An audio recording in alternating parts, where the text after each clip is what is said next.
মাওলানা দেলোয়ার হোসেন। উনি আমাকে সর্বপ্রথম ধর্ষণ করছে। মুন্সিগঞ্জের টঙ্গীবাড়িতে ১৩ বছরের শিক্ষার্থীকে ধর্ষণের অভিযোগে উম্মুল কুরআন সিফাতুল উলুম মহিলা মাদ্রাসার শিক্ষক মাওলানা মোহাম্মদ দেলোয়ার হোসেনকে আটক করেছে পুলিশ। মঙ্গলবার টঙ্গীবাড়ির আড়িয়ল ইউনিয়নের আপরকাঠি গ্রামে একটি মাদ্রাসায় এ ঘটনা ঘটে। ঘটনায় অভিযুক্ত দেলোয়ার শিক্ষার্থীকে নিজে বিয়ে করা বউ দাবি করে, কিন্তু কোনো প্রমাণ দিতে পারেনি। আপনি বিয়ে করছেন? আপনি যে বিয়ে করছেন এর প্রমাণ কি?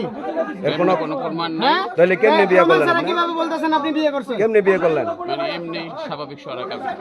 স্বাভাবিক সরাকা কিন্তু কোনো প্রমাণাদি আছে?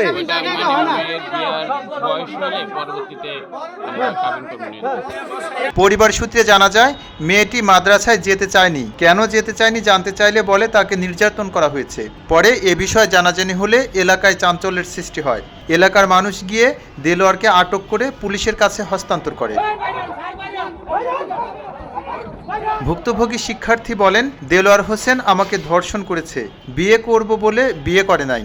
অভিযুক্ত দেলোয়ার বলেন, আমি বিয়ে করেছি কিন্তু শারীরিক সম্পর্ক করিনি।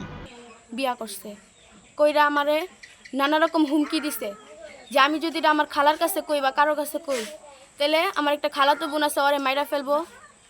আমার আঙ্কেল হেরা আছে, হেগো মাইরা লইব। উনি আমার অনেক জোর জবরদস্তি করছে, আমার অনেক টর্চার করছে। আমি ওটা সহ্য করতে পারি নাই। এ বিষয়ে টঙ্গীবাড়ি থানার ভারপ্রাপ্ত কর্মকর্তা মোহাম্মদ কাজী মাসুদ বলেন, ধর্ষণের অভিযোগে একজনকে আটক করা হয়েছে।